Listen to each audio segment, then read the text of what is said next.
안녕하세요. 네, 벌써 이제 1월 달 개강했네요. 자, 우리 잠깐 OT 잠깐 하고 암기 코드가 있는데 암기 코드를 올려드렸어요. 암기 코드 개념을 떠오르게 하는 암기 코드, 뭐 천재적인 암기 코드 많다라는 얘기 제가 칭찬을 많이 들었는데 어쨌거나 문제풀이 할 때 우리 문제 푸는 시간이 길진 않아요. 40문제를 푸는데 50분 주어지는데 마킹 빼면 1분 10초에 한 문제씩 풀어야 되는 꼴이에요. 그래서 어떤 문제들은 빠르게 풀어야 되는데 이런 암기 코드를 활용해서 빨리 직관적으로 답을 풀 수 있게 도와주는 역할을 하는 것이 암기 코드다. 암기 코드 올려드렸으니까 밴드에도 올려드렸고 그 다음에 메가랜드 홈페이지에도 올려드렸어요. 영상으로 공부하시는 분들 메가랜드 홈페이지 가면 교수에서 황지원 이렇게 체크하셔서 학습자료실에 들어가면 이렇게 암기 코드를 올려드렸으니까 출력하셔가지고 한 부 말고 여러 부 출력하셔서 뭐 공부하는 책상 옆에도 있고 침대 맡에도 놓고 화장실에 놓고 틈날 때마다 이렇게 보시면 도움이 많이 될 거예요.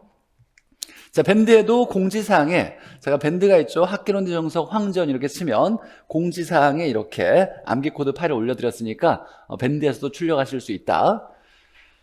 자, 그리고 이제 1, 2월 달에 우리 기본이론 과정이에요. 11월, 12월 기초이론 과정은 했었고 잠깐 시험에 반드시 나오는 중요한 테마들만 일부 공부했었는데 11월, 12월 달에 공부했던 건 학개론 전체 분량의 한 5분의 1 정도, 한 좀 말하면 한 4분의 1 정도 배운 거고 이제 1, 2월 달에는 5분의 4 정도 배울 거고 3, 4월 달에 100% 다 배우게 될 거예요.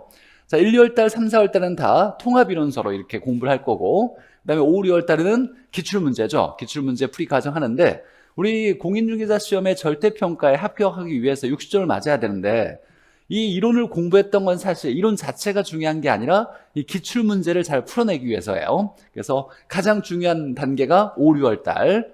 자, 이때 기출문제를 푸는데 기출문제가 완전 똑같이 나오진 않아요. 그래서 7, 8월 달에는 기출 응용 문제라고 해서 이 기출 문제를 약간 변형해서 나올 수 있는 문제 유형을 좀 더 확인하는 과정이 7, 8월 달이에요.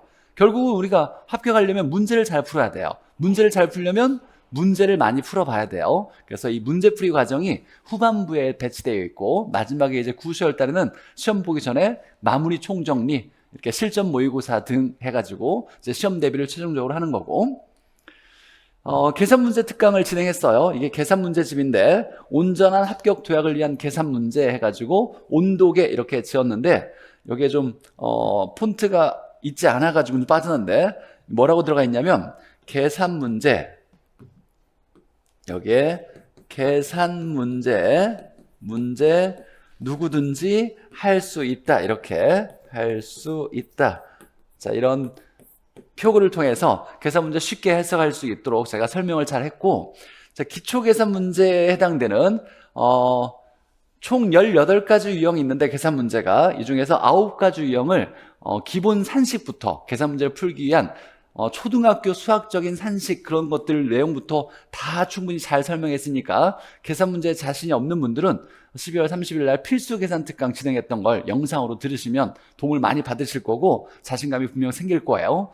합격한 사람 중에 초창기에 가장 중요한 강의가 뭐였냐라고 이렇게 물어봤을 때 많은 합격생들이 이 계산 문제 특강을 듣고서 자신감을 얻고 3월 달부터 보는 모의고사에 점수가 잘 나와서 학기론 자신 있게 계속 쭉 공부해왔다, 이런 얘기를 많이 했었어요. 그러니까 계산 문제 자신 없는 분들, 계산 문제 잘하고 싶은 분들은 필수 계산 특강을 들으시면 도움을 많이 받으실 수 있을 거고, 자, 계산문제 특강에서는 이제 18가지 유형 중에 9가지 유형을 냈었고 나중에 7월 달에는 모든 계산문제 유형을 기출문제 어려움까지 다 특강을 진행할 거고 이해할 수 있게 제가 개념부터 원리를 잘 풀어서 설명해드렸고 가장 쉬운 해법도 제시했으니까 수업을 딱 들으시면 이렇게 풀면 되겠네, 계산문제 자신감이 생기실 거예요. 자, 우리가 이제 합격하기 위해서는 이론도 필요하고 기출문제가 가장 중요한데 이 이론은 기출문제를 풀기 위한 거고 이 기출문제가 종합문제가 많다 보니까 좀 어려울 수 있어요. 이걸 좀 풀어내기 위한 전 단계가 기출지문이에요. 지문들을 쭉 풀어가지고 같은 유형마다 묶어가지고 키워드를 찾는 연습이 기출지문 특강집이 있고 이걸 바탕으로 기출문제 풀고 계산문제는 꾸준하게 반복적으로 연습이 필요한 거예요. 사실 가장 중요한 건 이 기출문제인데 이게 좀 어렵게 느껴지는 분들은 대비하기 위해서 기출지문 특강집이 있고 이 기출지문 특강도 있어요. 만약에 좀 기출문제를 잘 풀어내고 싶다, 이걸 준비하고 싶다 그러면 기출지문을 활용하시면 도움을 많이 받으실 거고, 나중에 특강 진행되기 전에 다시 한번 제가 홍보 말씀드릴 거고, 이 계산 문제는 꾸준하게 1년 내내 학개론 공부할 때마다 한 10분 정도 투자하셔가지고 하루 날 잡아서 공부했다고 실력이 부쩍 올라가는 건 아니에요. 매주 학개론 공부할 때마다 10분 정도, 20분 정도 투자해서 10문제씩 계속 풀어나겠다. 풀었던 거 또 풀고 또 풀고 또 풀고 하다 보면 이건 진짜로 내가 딱 보자마자 답이 딱 나올 수 있고, 자신감이 생겼을 때는 다른 유형으로 넘어가서 하나씩 확장하면서 연습을 꾸준히 하셔야 돼요.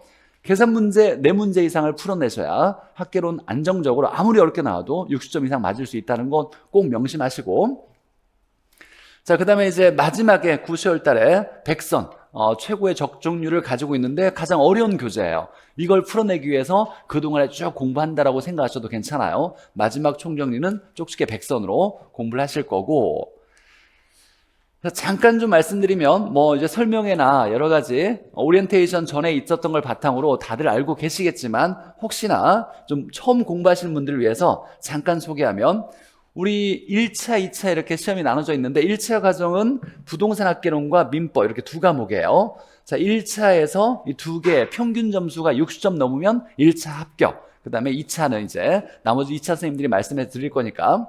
자, 그러면 만약에 학개론이 40점, 민법이 80점 맞으면 딱 정확히 60점이에요. 그럼 합격이죠. 자, 꽈락이라는 제도가 있어서 40점까지는 괜찮은데 하나 더 틀리면 한 문제당 2.5점 꼴인데 37.5를 맞으면 합격, 이게 평균 불문하고 무조건 불합격이에요. 그래서 꽈락은 면해야 된다. 40점까지는 괜찮다. 자, 그럼 여기서 중요한 포인트가 뭐냐면, 자, 꽈락을 면하니까 최저 점수는 40점이에요. 그러면 60점을 맞기 위해서 필요한 점수는 80점인 거예요. 그러니까 85점 맞거나 90점 맞거나 95점 맞거나 100점 맞으면 기분은 좋겠지만 사실 합격과는 관련이 없어요. 점수가 80점까지 합격을 도와주는 점수인 거예요. 그러니까 1차 과목은 반대일 경우도 생각한다면 민법이나 학개론의 최고 점수는 100점이 아니라 80점이라고 생각하시면 돼요. 그럼 8문제에 해당되는 20점은 버려도 괜찮다는 거예요. 그럼 공부하다가 좀 어려운 거 나오면 너무 완벽하게 공부하려고 하지 말고 버려도 괜찮은 문제가 1차 과정에 있으니까 최고 점수는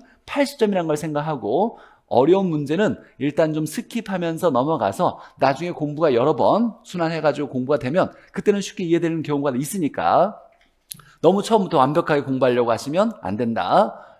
자, 그리고 이렇게 얘가 한 문제가 더 틀려서 37점 맞으면 평균이 60점 넘어도 무조건 불합격이라는 거, 그리고 1차 과정의 최고 점수는 80점이라는 거, 이렇게 정리하고 공부하셔야 되고, 자, 강의계획서를 받았을 텐데 강의계획서 보면 우리 교재는 통합이론서, 메가랜드 통합이론서 줄여서 메통이라고 얘기할 거예요. 메통이로 이렇게 공부해 나갈 거고, 자, 강의 목표는 이제 단원별 핵심 내용을 정리하고 필수 기출문제, 메가랜드 통합이론서의 메통이에 자, 필수 기출문제, 가장 대표적인 기출문제를 수록해놨어요. 기출문제, 언제나 우리가 합격을 위해서 점수를 잘 맞으려면 기출문제를 잘 풀어야 된다는 거, 이 이론을 정리하는 건 이 문제를 잘 풀어내기 위한 거니까 복습할 때 이 기출문제가 완벽히 풀려지는 거를 점검을 하셔야 돼요. 자, 그리고 이제 학개론에서 암기하는 단원도 있고 이해가 필요한 단원도 있어요. 이해가 필요한 단원이 경제론, 그다음에 투자론, 금융론, 마지막에 8단원에 감정평가, 자, 감정평가론이 있는데 이 4단원이 이해가 필요한 단원이에요. 이때 이제 11월, 12월 달에 우리 기초이론 과정에서 경제론을 어느 정도 한 60% 정도, 70% 정도 공부를 했어요. 이제 이번에는 이 경제론을 완벽하게 이해하고 이제 경제론은 마무리 단계에 들어가야 돼요. 그 다음에 이제 3, 4월 달에는 이 투자론과 금융론을 완벽하게 이해하고 감정평가가 이런 거구나라고 공부를 시작하면서 이제 기출문제 풀 때 감정평가에 대해서 완벽하게 마무리를 해야 학개론이 아무리 어렵게 나와도 충분히 쉽게 고득점 맞을 수 있다라는 거. 그래서 1, 2월 달에는 경제론을 완성하고 이제 3, 4월 달에는 투자론, 금융론을 완성해 나갈 거예요. 자, 계산 문제는 꾸준하게 계속 풀이해 줄 거니까 쉽게 잘 원리를 설명해 줄 거니까 꾸준하게 반복 연습을 할 거고, 메통이로도 해도 되고 만약에 계산 문제만 모아서 내가 따로 공부하고 싶다라면 온독의 계산 문제를 구입하셔서 공부하시면 된다.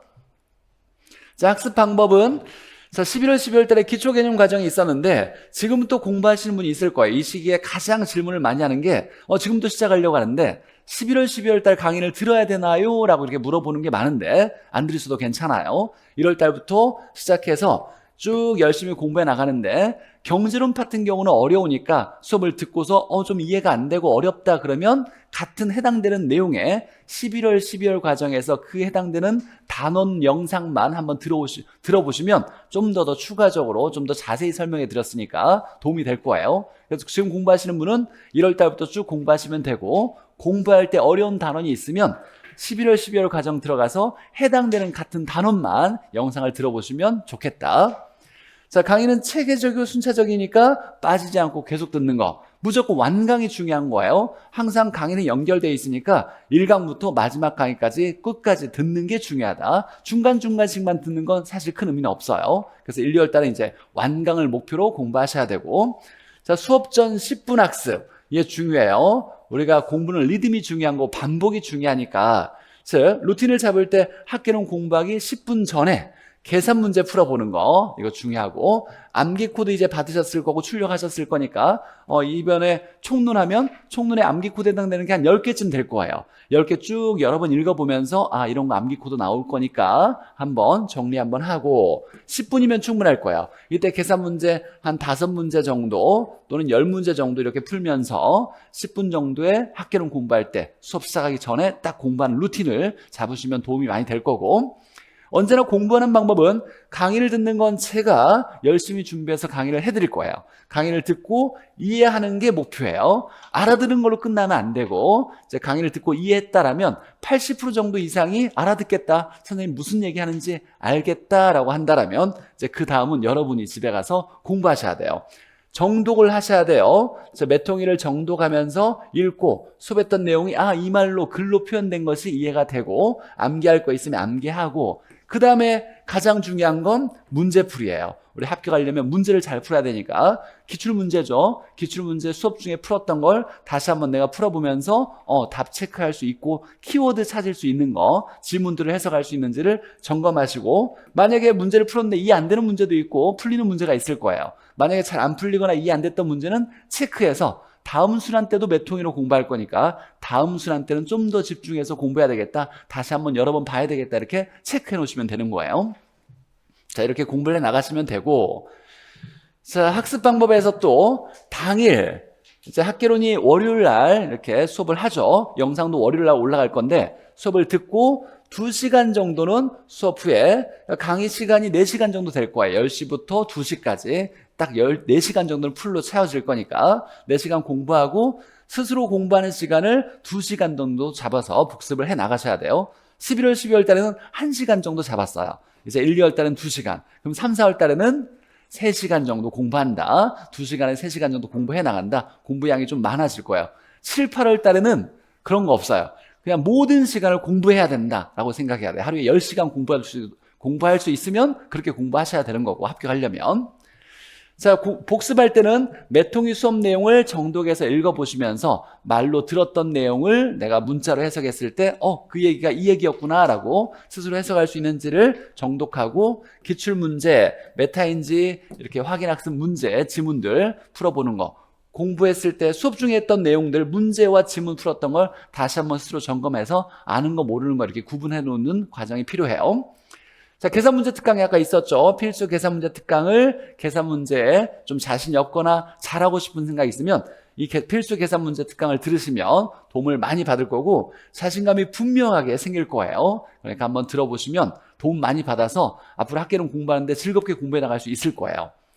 자, 그 다음에 네이버 밴드가 있는데 학개론의 정석 황지연 이렇게 검색하면 밴드가 있어서 하루에 기출문제 하나씩 올려드리고 있어요. 짬 날 때마다 들어오셔가지고 기출문제 하나씩 가볍게 풀어보시고, 자, 월요일마다, 오늘이죠. 자, 1월 달부터 2월 달 이렇게 기본이론 과정에서는 월요일 날 확인학습 문제 10문제를 올려드릴 거예요. 월요일 날마다 10문제 딱 올려드리고 해설도 올려드릴 거예요. 같이.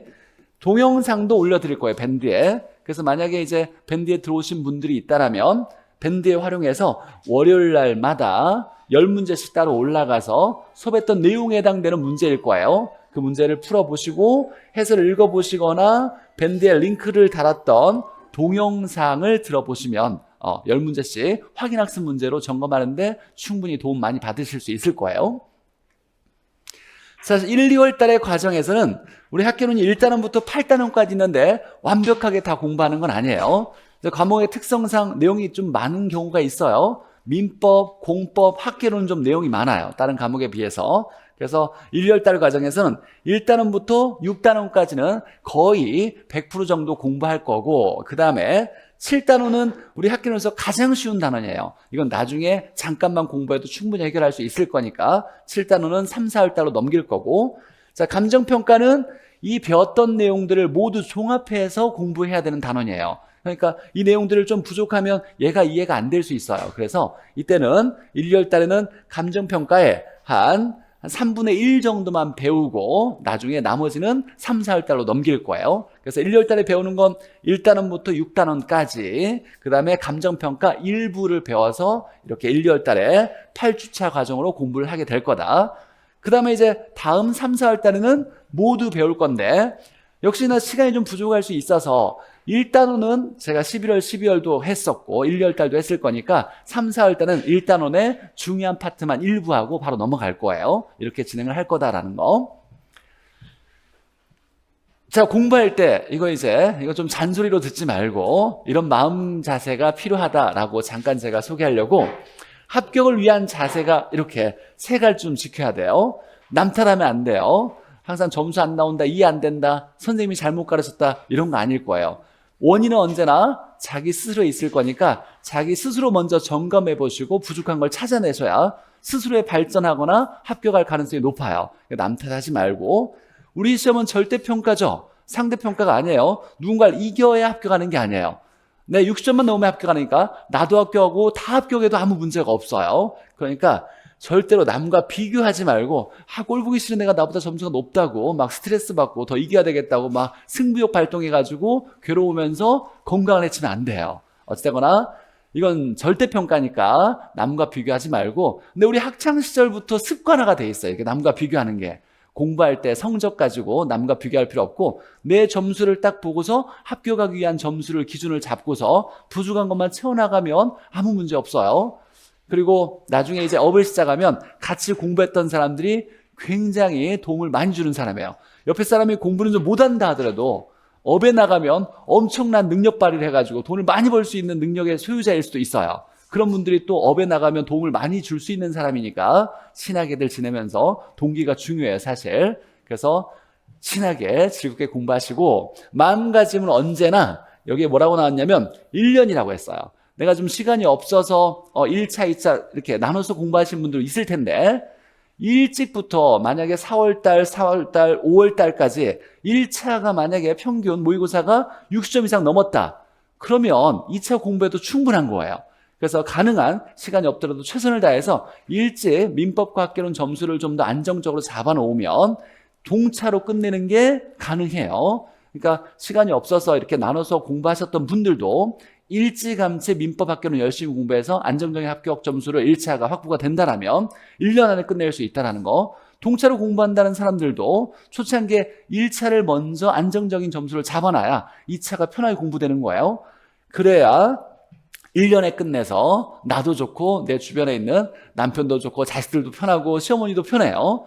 이게 자기만 힘든 게 아니라 주변 사람 모두 힘들어요. 공부를 오래 하면 마음도 좀 피폐해져요. 그래서 딱 1년에 끝내는 걸 목표로 항상 하시고, 그래서 동차로 끝내려면 1차를 가능한 3월달 모의고사 볼 때 내가 1차 합격할 수 있는 점수라는 생각이 들 수 있도록 50점, 55점 이상 맞을 수 있도록 열심히 준비를 해놔야 된다.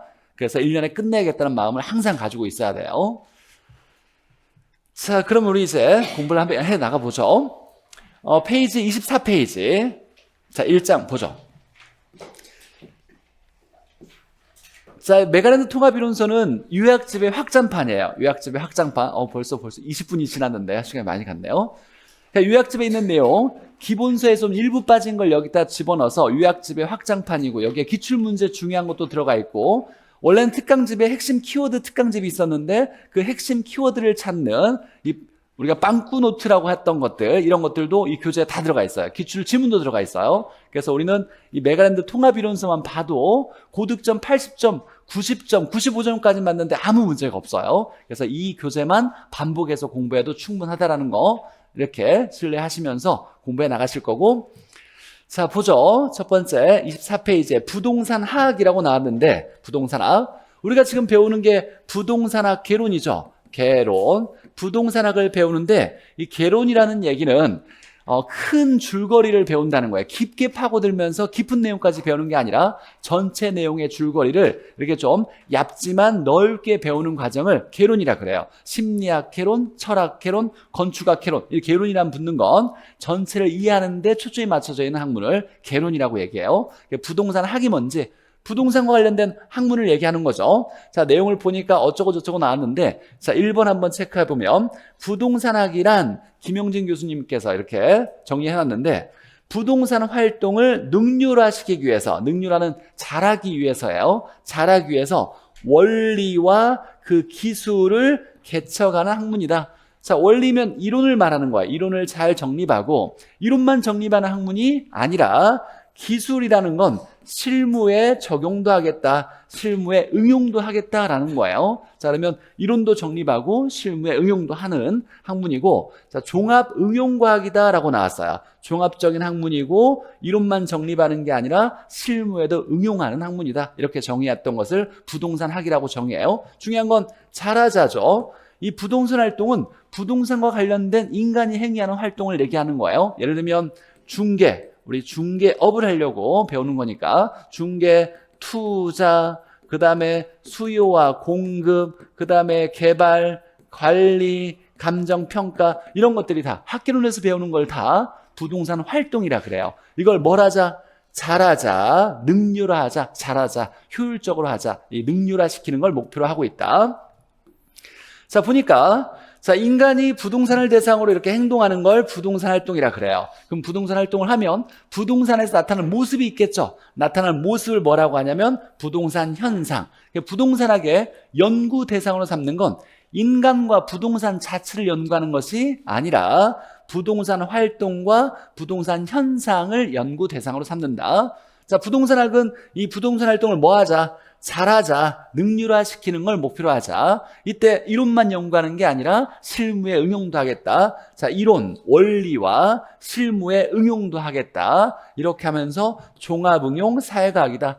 앞으로 이제 종합이란 말을 쓴다는 건 부동산과 관련된 법률이나 경제나 기술적인 것들을 합쳐가지고 부동산학을 만들었다라는 의미예요. 합쳐서. 그러니까 법경기 측면을 합쳐서 만든 학문을 우리가 종합적인 학문이다라고 얘기해요. 그러니까 종합이란 말 나오면 앞으로 법경기 이렇게 합쳐서 법경기를 종합했다라는 말과 연관 지을 거예요.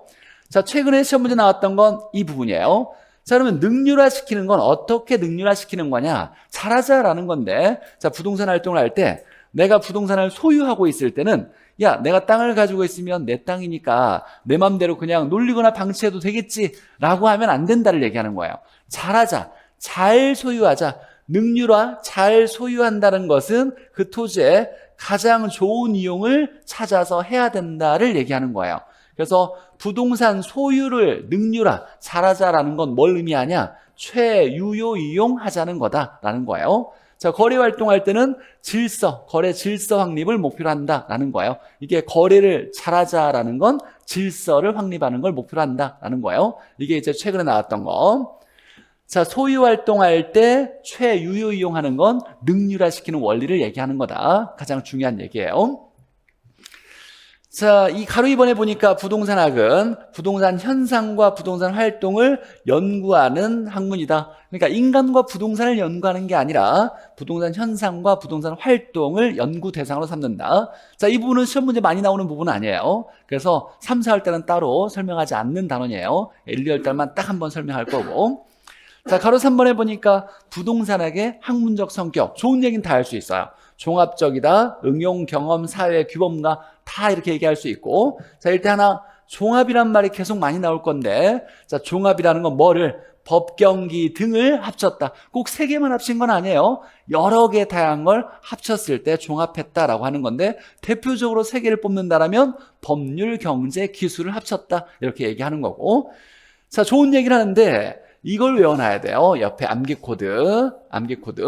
자, 부동산학과 관련이 없는 단어가 뭐냐면 추자연 기초 순수는 아니다. 그러니까 부동산학은 추상적 학문 아니다. 즉 철학이나 심리학 같은 추상적 학문 아니고 자연과학 아니다. 즉 우리가 이제 자연과학이면 자연의 어떤 법칙, 물리적인 법칙을 연구하는 건데 물리 같은 이런 자연과학에 해당되는 게 아니다라는 거고. 자, 기초과학, 순수과학 아니다. 즉 이론만 연구하는 기초, 순수과학과는 관련이 없다. 부동산학은 실무에도 응용하니까. 자, 그래서 추자연, 기초, 순수는 관련이 없다. 그러니까 지문에서 부동산학이란 어쩌고 저쩌고 하니까 자연과학이다. 어쩌고 저쩌고 하니까 기초과학이다. 이렇게 나오면 안 된다는 얘기예요. 추자연, 기초, 순수는 관련이 없다. 이거 하나 외워놔야 돼요. 추자연, 기초, 순수는 관련이 없다. 자, 넘겨서 부동산학의 접근 방법을 보니까 1번부터 6번까지 이렇게 쭉 있어요. 쭉 있는데 다 공부할 건 아니고 딱 시험에 나온다라면 나머지 지문은 나온다 하더라도 답과는 관련이 없어요. 나온다라면 2개, 3번에 종합식 접근과 그 다음에 6번에 의사결정식 접근, 이 2개 딱 기억해 놓으면 돼요. 종합적으로 부동산학을 연구 접근하는 방법을 이걸 뭐라고 하냐면 종합이란 말 나오면 뭐냐면 법경기 이렇게 측면에서 종합해서 부동산학을 접근하는 방법을 종합식 접근. 그래서 부동산의 개념을 어떻게 보겠냐면 복합 개념으로 보겠다. 우리가 복합 개념의 부동산 이렇게 배웠죠. 복합 개념의 부동산, 법률적, 경제적, 기술적 측면으로 부동산의 개념을 이해해 나가는 거. 이걸 복합 개념의 부동산. 그러니까 복합했다, 종합했다, 합쳤다를 얘기하는 거예요. 뭐를? 대표적으로 법경기를 합쳤다, 복합한 의미로 해석하면서 부동산학을 접근하는 거. 이걸 종합식 접근. 자, 6번에 보니까 의사결정식 접근이라고 나왔네요. 자, 의사결정은 뭔가를 할지 말지 결정하는 걸 의사결정이라 그래요. 학기론에서 가장 중요한 의사결정이 뭐냐면 투자결정이에요. 투자를 할지 말지 결정하는 게 가장 중요한 의사결정. 자, 투자 결정을 하려면 그 전에 뭘 해야 되냐면 우리가 투자를 분석해야 될 거 아니에요. 투자를 할지 말지를 분석을 해야 돼. 이 분석하는 과정은 당연히 수입과 지출을 비교해서 누가 커야 돼요? 수입이 크면 투자를 할 만하겠지라고 판단하면서 투자를 하는 것을 투자를 채택할 거냐 기각할 거냐 결정하는 게 가장 중요한 투자 결정이에요. 학개론을 왜 배우냐라고 했을 때 학개론을 왜 배울까요? 부동산 학개론을 돈 잘 벌려고 뭘 잘해서? 투자를 잘해서 이 얘기예요. 그래서 가장 중요한 의사결정은 투자 결정인데 투자는 왜 한다? 돈 벌려고 한다. 수입을 얻으려고 수입을 기대하면서 투자하는 거죠. 그러면 여기서 쭉 뭐라고 나오냐면 의사결정식 접근은 부동산학을 배우는 게 돈을 많이 벌기 위해서 부동산학 접근하는 공부를 하는 거야 라는 식의 접근을 의사결정식 접근이라 그래요. 그럼 뭐가 나와야 되냐면 이윤의 극대화 또는 부의 극대화를 위해서 연구하는 이렇게 접근하는 방법을 의사결정식 접근. 좀 내용을 본다라면 인간은 합리적 존재라는 건 경제인을 얘기하는 합리적인 경제인, 그러니까 손해보지 않으려는 사람으로서 이윤의 극대화, 부의 극대화를 위해서 행동한다는 가정에 출발해서 부동산학에 접근하는 방식을 이걸 의사결정식 접근이라고 한다. 자, 이렇게 기억하면 되고 문제 나왔던 거 한번 잠깐 보죠. 26회 나왔던 거. 자, 기출 문제가 중요한데 우리가 이제 특히 학개론, 민법, 공법은 내용이 많아요. 근데 시간이 딱 정해져 있다 보니까 자세히 또 수업 중에 다 설명하기가 좀 어려운 부분이 있어요. 그래서 주로 기출문제는 답을 중심으로 해서 지문에 답이 되는 지문, 틀린 지문을 중심으로 제가 설명을 해드릴 거예요. 나머지는 쭉 읽어보시면 배웠던 내용들이 다 들어가 있을 거니까. 자, 26회 나왔던 문제를 보니까 자, 설명으로 틀린 거라고 나왔을 때 자, 보니까 소유 활동에 있어서 최유효 이용하자라는 게 나왔는데 이게 가장 최근에 나온 건데 뒤에 내용 나올 거예요. 이건 안전성의 원칙이 아니라 뭐냐면 능률성의 원칙이에요. 능률성의 원칙이 소유 활동을 잘하자라고 얘기하는 거다. 안전성이 아니라 능률화시키는 게 아까 소유 활동할 때 잘하자, 능률화시키자 이걸 어떻게 한다? 최유효 이용하자라고 얘기했던 거였어요. 자, 3번에 보니까 종합식 접근 나오면 뭐라고 나와야 돼요? 법경기 이런 말이 나와야죠. 법경기. 의사결정식 나오면 이윤의 극대화, 부의 극대화 이렇게 나와야 되고. 자, 답 틀린 건 5번인데 자, 5번에서 여기 이렇게 나오긴 할 거예요. 이후에. 자, 일단 넘어가서 자, 부동산 활동을 봤을 때 자, 주체. 부동산 활동을 활동의 주체가 될 때 우리가 1섹터라고 하는 건 뭐냐면 이건 공적 주체를 얘기하는 거예요. 공적 주체. 정부 등을 얘기하는 거예요. 이때 이제 1섹터, 공적 주체, 정부를 1로 주는 거예요. 숫자 1. 1섹터, 공적 주체. 그러면 이 공적 주체는 누굴 얘기하냐면 중앙정부뿐만 아니라 지자체, 공사 이 세 가지는 외워놔야 돼요. 자, 정부 등 공적 주체가 누구냐 그러면 중앙정부, 지자체, 공사 이 세 개를 뺀 나머지는 다 뭐야? 민간을 얘기하는 거예요. 사적 주체, 민간 주체. 그러니까 사적 주체를 이 섹터라고 하고 민간 주체 얘기하는 거예요. 세 개 뺀 나머지. 자, 그런데 보니까 3섹터라고 있어요. 여기 별표 3섹터. 3섹터는 누구냐라고 얘기할 때 야, 1섹터는 정부, 공적 주체고 2섹터는 이 세 개 뺀 나머지 민간인데 3은 누구야? 함께 할 때 얘기하는 거예요. 공적 주체와 사적 주체가 함께 뭔가의 부동산 활동을 할 때 이걸 3섹터라고 얘기한다. 자, 그러면 복합 주체가 되겠네요. 민간과 공공의 합동으로 할 때 3섹터라고 한다. 자, 1섹터 얘기하면 정부를 얘기하는 거예요. 이때 공적 주체 정부 등을 얘기하는 건 중앙정부, 지자체, 공사. 1섹터 뺀 나머지는 민간, 사적 주체, 2섹터라고 하고 근데 3섹터가 있더라. 이 3섹터는 정부와 민간이 함께 해나갈 때 이렇게 복합 주체가 될 때 3섹터라는 말을 한다.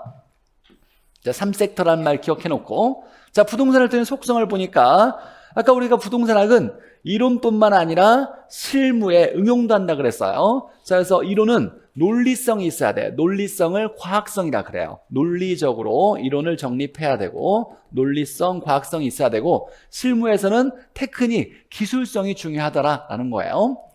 자, 그 다음에 공공성도 중요시하고 사익성도 중요시하는데 개인 입장에서는 사익성, 즉 개인의 이익만을 생각하면 돼요. 근데 정부는 어때야 될까? 정부는 모든 사람들이 고르게 잘 살기 위해서 형평성도 고려해야 돼요. 개인 간의 이익도 중요시하는 정책을 펼치겠지만 누구나 다 잘 살 수 있게 형평성, 공익성이라고 얘기해요.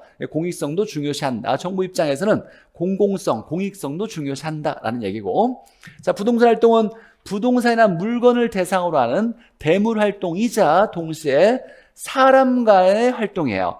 부동산을 거래할 때 사람을 끼지 않고 거래할 수가 없어요. 사람을 중심으로 해서 부동산을 거래하게 되니까 사람 간의 활동인 대인 활동이자 동시에 대물 활동이다. 여기서 중요한 건 밑이 중요한 거야. 밑.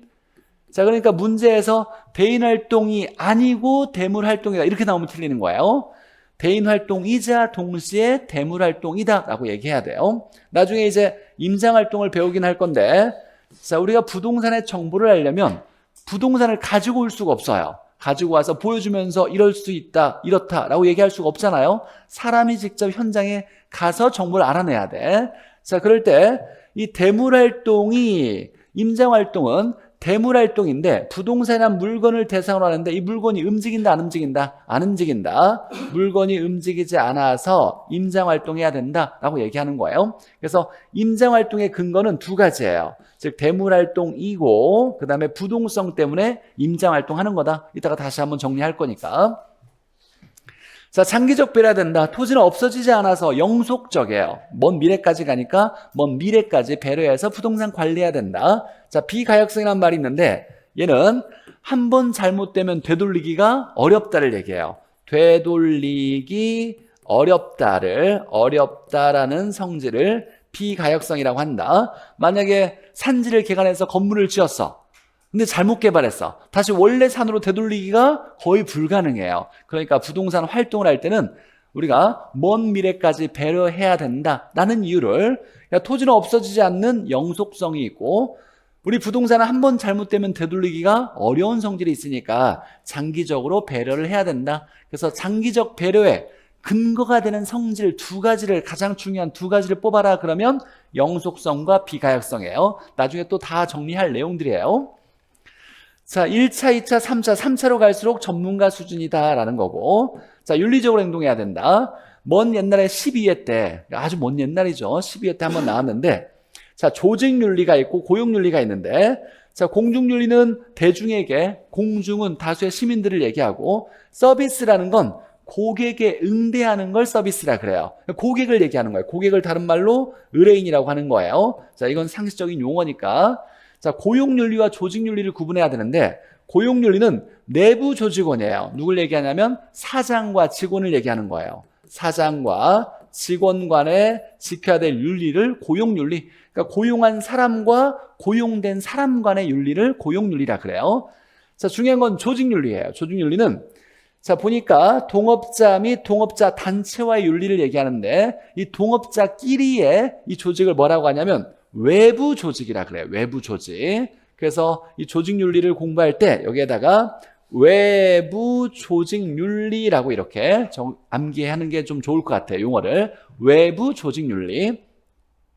자, 문제를 만약에 출제자가 이걸 내서 틀리게 내려고 했다. 그러면 이렇게 문제를 낼 거예요. 내부 조직에서 지켜야 될 윤리를 조직 윤리라고 한다. 여기 조직이란 말 나오니까 이게 조직윤리 아니겠어? 라고 이렇게 속여낼 가능성이 있어요. 자, 그럴 때 조직윤리는 뭐라고 나와야 돼요? 외부 조직에서 지켜야 될 윤리다. 그래서 외부 조직윤리 이렇게 하나 딱 기억해 놓으면 돼요. 외부 조직윤리. 조직윤리는 외부 조직의 윤리다. 이렇게. 나머지 한번 읽어보시고. 자, 아까 나왔던 건데, 자, 부동산 활동의 일반 원칙이 여러 가지가 있는데 다 외울 필요 없고 가장 중요한 건 능률화시키는 게 중요하다. 그래서 최우선 원칙은 능률성의 원칙이에요. 잘하자, 능률화시키자. 어떻게 잘해야 되냐? 소유할 때는 가장 좋은 이용하자, 최유효 이용하자. 거래할 때는 질서 있게 하자, 거래 질서 확립을 목표로 하자라는 건 능률성의 원칙을 얘기한다. 지금까지 열심히 설명했는데 가장 중요한 거 하나만 뽑아라. 이거예요. 능률성의 원칙. 소유할 때 최유효 이용하자는 건 능률성의 원칙을 얘기한다. 자, 이제 시험 문제 나오는 거. 자, 4, 5년에 한 번씩 나오는 내용인데, 자, 외워놔야 돼요.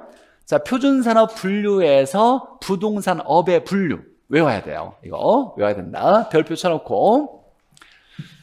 자, 표준산업 분류에서 자, 부동산업이라는 건 부동산과 관련된 직업을 나라에서 어떻게 분류해놨냐를 얘기하는 거예요. 우리가 업이라고 하면 나라에서 일한 대가, 종사한 대가로 정당한 보수를 받을 수 있는 걸 업이라고 얘기하는 거예요. 그럼 부동산과 관련된 업은 어떻게 나라에서 구분했을까라고 하는 건데, 자, 부동산업은 크게 두 개로 구분돼요. 부동산 임대 및 공급업과 부동산 관련 서비스업 이렇게 두 개로 구분한다. 자, 두 개로 구분하는 거 외워야 돼요. 임대 및 공급업, 관련 서비스업. 아까 우리가 서비스는 뭐라 그랬어요? 고객에게 응대하는 걸 얘기하는 거죠. 고객에게 응대하는 걸 서비스라고 그래요. 자, 이때 다시 또 임대 및 공급업은 두 개로 구분되는데, 자, 부동산 임대업과 자, 여기 별표 개발 및 공급업으로 구분된다. 그냥 부동산 공급업이 아니에요. 하나가 붙었어. 뭐라고? 개발 및 공급업. 그래서 앞으로 공부할 때 제가 개공이라고 할 거예요. 개공. 이제 공인중개사 공부하면 개업 공인중개사를 줄여서 개공 이렇게 얘기할 거예요. 그래서 여기에 개공이라고 나와야 돼요. 개공. 개발 및 공급업. 뭐 이름은 정확한 용어는 다르지만 개공이라고 제가 얘기할 거니까. 그냥 공급업이 아니에요. 그러니까 부동산 공급업이라고 쓰는 건 있어요, 없어요? 없어. 여기에 부동산 공급업 없어요. 여기는 부동산 임대 및 공급업이고 이게 구분되면 부동산 임대업, 부동산 개발 및 공급업이라고 하지. 부동산 공급업이란 말은 없어요. 이거 주의해야 되고. 자, 그다음에 부동산 관련 서비스업에는 우리가 자, 서비스라고 할 때 애프터 서비스란 말 쓰죠. 애프터 서비스를 우리말로 바꾸면 뭐야? 사후 관리를 얘기하는 거예요. 그러니까 서비스가 관리를 얘기하는 거예요. 그래서 관련 서비스업에 관리업이 들어가고 나머지 서비스는 중개, 누구한테 중개? 의뢰인에게. 자문, 컨설팅 얘기하는 거예요. 상담, 누구한테 자문해? 의뢰인한테. 감정평가 누구한테 해요? 의뢰인한테. 길 가던 사람 붙잡아가지고 막 감정평가 하지 않을 거 아니에요. 의뢰인에게 하는 서비스를 얘기하는 거예요. 그래서 중개, 자문, 감정평가가 서비스업에 해당된다라는 거예요. 자, 그리고 이제 나머지 세세 분류로 넘어갔을 때, 자, 이 부동산은 어떤 부동산을 얘기하냐라고 할 때 모든 부동산이에요. 주거용, 비주거용, 기타 부동산 모두. 주거용은 주택이고, 비주거용은 사무용, 상업용 등을 얘기하는 거고, 이 기타 부동산은 뭘 얘기하냐면 시설을 얘기하는 거예요. 시설. 상하수도 시설, 철도 시설, 이런 걸 기타 부동산이라 그래요. 자, 기타 부동산은 시설을 얘기한다. 자, 그러니까 이 부동산은 임대업이나 개발 및 공급업은 모든 부동산이 가능한데, 여기서 이제 관리업에는 주거용, 비주거용만 해당된다. 별표. 이렇게. 여기에 뭐가 없어요? 기타 부동산이 없어. 시설의 관리, 기타 부동산의 관리업은 존재하지 않는다예요. 여기에 기타 부동산은 존재하지 않는다. 이게 중요한 거예요. 그러니까 출제자가 기본적인 문제를 낼 때 두 가지를 낼 수 있는데, 자, 개발 및 공급업 이거 딱 기억해놔야 되고, 관리업에는 기타 부동산의 관리업은 없다. 주거용, 비주거용의 관리업만 해당된다라는 거예요. 자, 중개를 이걸 좀 더 자세히 풀어냈을 때, 자, 중개업에 대리업 포함될 수 있어요? 중개들이 할 수 있어? 경매들이도 할 수 있죠. 당연히 대리업을 포함될 수 있고, 자문업은 무슨 자문업? 투자 자문업이에요. 투자 자문업, 투자 상담, 투자 컨설팅을 얘기하는 거고, 그러니까 투자 상담도 돈 받고 할 수 있다는 거예요. 자, 감정평가업이고, 자, 얘가 하나 별표까지는 아닌데 하나 작년에 신설을 해서 추가됐어요. 부동산 분양 대행업도 부동산과 관련된 직업으로 인정해주겠다라고 얘기하는 거예요. 자, 분양 대행업도 부동산 관련된 직업을 하나 넣어줄게. 그리고 또 서비스업을 하나 넣어줄게. 라고 이렇게 하나 추가됐어요. 자, 여기서 기억해야 될 건, 일단 중요한 거. 자, 머릿속에, 자, 첫 번째 공부해야 될 건, 부동산업은 임대 및 공급업과 관련 서비스업으로 구분된다. 딱 두 개를 먼저 구분해놔야 돼. 자, 그러면 이제 임대 및 공급업을 두 개로 나누면 임대업과 그냥 공급업이 아니라 개발 및 공급업 이렇게 나눠지고, 자, 관련 서비스업에는 애프터 서비스, 사후 관리, 서비스가 관리야라는 머릿속에 좀 집어넣고, 그럼 관련 서비스업에는 관리업과 나머지 기타 서비스가 중개, 자문, 감정평가업이 들어가 있다라는 거예요. 자, 그리고 마지막 하나 주의할 거, 관리업에는 주거용, 비주거용만 해당되고 기타 부동산에 해당되지 않는다. 그러면 관리업이 나왔어요. 그러면 항상 앞에 있는 부동산을 잘 체크해 봐야 돼.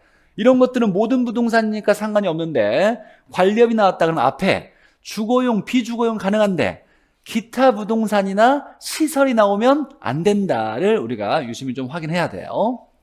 자, 이렇게만 외우면 끝나는 게 아니라 이제 문제를 빨리 풀기 위해서 하나 암기해야 돼요. 이것도 암기. 자, 건금투 기관은 해당이 없다 이렇게 나왔어요. 자, 여기에서 보니까 건설업이란 말 써요, 안 써요? 건설업.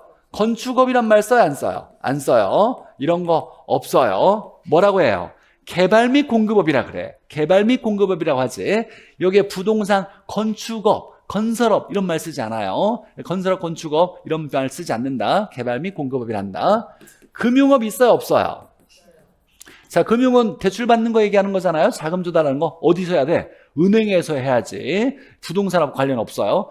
공인중개사가 대출과 관련해서 뭐 돈 좀 받고 이렇게 해주던데, 알선해주던데, 이거 나라에서 인정하는 업이 아니야. 그냥 몰래 하는 거야. 돈 받으면 안 되는 거고, 사실. 그러니까 금융업과 관련이 없어요. 투자업 될까요, 안 될까요?